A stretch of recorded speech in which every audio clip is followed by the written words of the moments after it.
323 days after he launched his White House bid and after forcing 16 GOP competitors out of the race, businessman, entrepreneur, reality television star Donald Trump exited Indiana's primary Tuesday as the presumptive nominee of the Republican Party.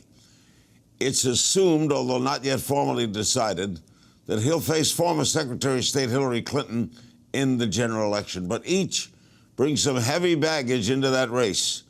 We'll take a look at some of the numbers hindering and maybe helping each with Harry Enten, analyst and senior political writer for FiveThirtyEight, a site that uses statistical data, meaning hard numbers, to tell stories about elections, politics, and sports, and they usually hit it right on the head.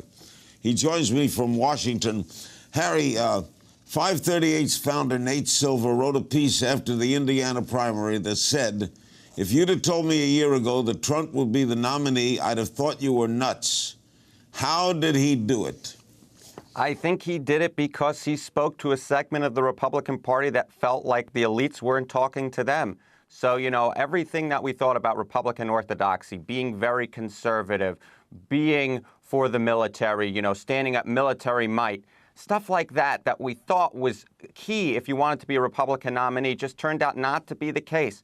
Donald Trump has spoken about raising taxes on the wealthy. Donald Trump bashed John McCain's war record. Donald Trump bashed George W. Bush's handling of 9/11. And we thought this stuff wouldn't work. But in fact, what it turned out was Republican primary voters were looking for someone to speak to their frustrations, an outsider, and Donald Trump provided that.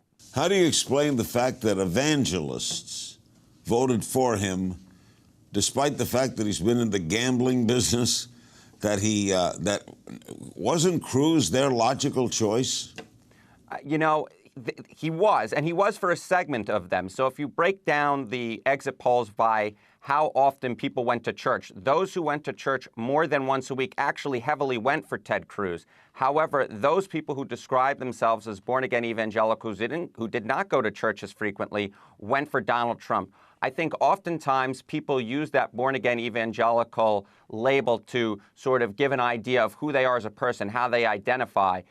And in this particular case, though, that label didn't necessarily describe the people who went to churches frequently, and the people who went to churches frequently didn't buy Trump for probably the reasons you cited.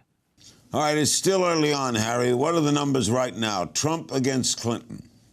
If you look at the general election numbers, and again, as you said, it's still very early, Hillary Clinton holds a sizable lead over Donald Trump. Nationally, she leads by around 7 percentage points in the national average. That's about the same margin that Barack Obama won over John McCain in 2008. And then if you look at the particular swing states, if you look at states like Florida, Ohio, Pennsylvania, Colorado, if you look at those states, Hillary Clinton leads in pretty much all of them, and she leads in Florida, for example. There was one poll that had her up by double digits that came out this week. So she has a big lead as we head into the general election. Would Sanders also have a lead?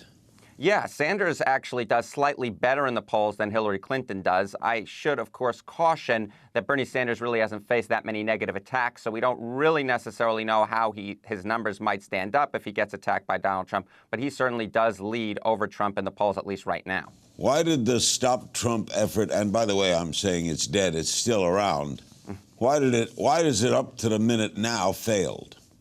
I think that the reason that the Stop Trump movement failed was simply because there wasn't an appetite for stopping Trump. Look, you can spend as much money as you want on television, but if voters are just thinking something different than you're trying to sell them, they're not going to buy it. I think that there was some thought that there would be a majority of Republican voters who hated Donald Trump, but in fact, what it seemed to turn out was there was a majority of voters who didn't want Ted Cruz to be their nominee. And I heard someone point out, a very smart analyst point out, that I think the real sort of turning point in when Trump went from being the leader to being the very likely Republican nominee was when they recognized that they had a choice between Ted Cruz and Donald Trump, and ultimately voters decided to go with Trump. Since this Trump thing has been such a phenomena, could he upend everything? Could he? Sure. Could he win it all?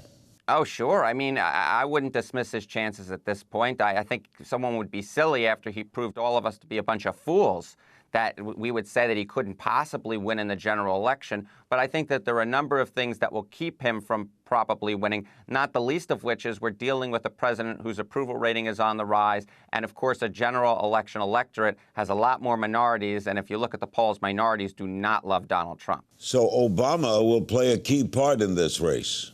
Yeah, I mean, Obama should play a key part in this race. If you look back over time, even when incumbents are running for re-election, their approval rating is often a telltale signal of how the party's nominee will do. And in this case, the party's nominee is probably going to be Hillary Clinton. But I should caution, again, it's not as strong of a relationship as it would be if Obama himself was running for re-election. But there's certainly some correlation between how well Obama is liked and how well Hillary Clinton will do in the fall. Are you saying that if Obama were running, he would win? I mean, if you look at the people who have a favorable view of Barack Obama, it's significantly higher than the percentage of people who have a favorable view of either Donald Trump or Hillary Clinton. So by that basis, yes. But of course, we're talking about a completely theoretical, hypothetical situation that will never happen. How did Sanders win Indiana? I think Sanders won Indiana for a number of reasons. One, it was an open primary, which meant that it wasn't closed off to independents who are voting. And Bernie Sanders has won people who identify as independents by large margins, upwards of 30 percentage points in the exit polls. I think also that Indiana, while it has somewhat of a sizable African-American population, it wasn't as large as, say, in Maryland, which voted last week.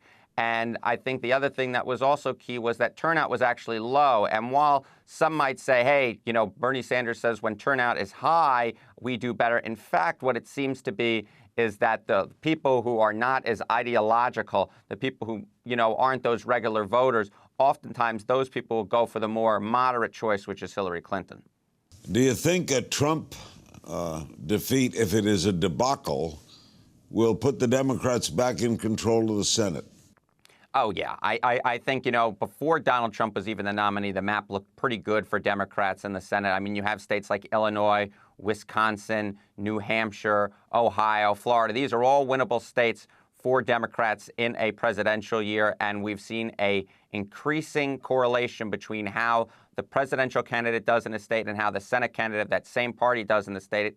And so, you know, with Trump being the nominee, and if he does poorly, then the door is wide open to a Democratic-controlled Senate come next January. What about the House?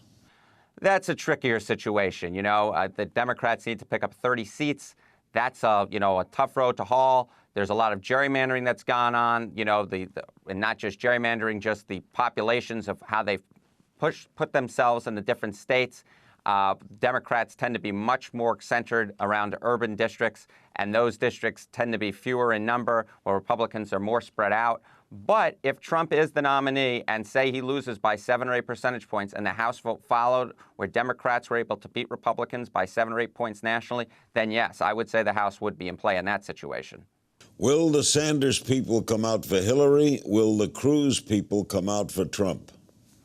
Yeah, I think that most of the Cruz people will come out for Trump, and I think that most of the Sanders people will come out for Hillary.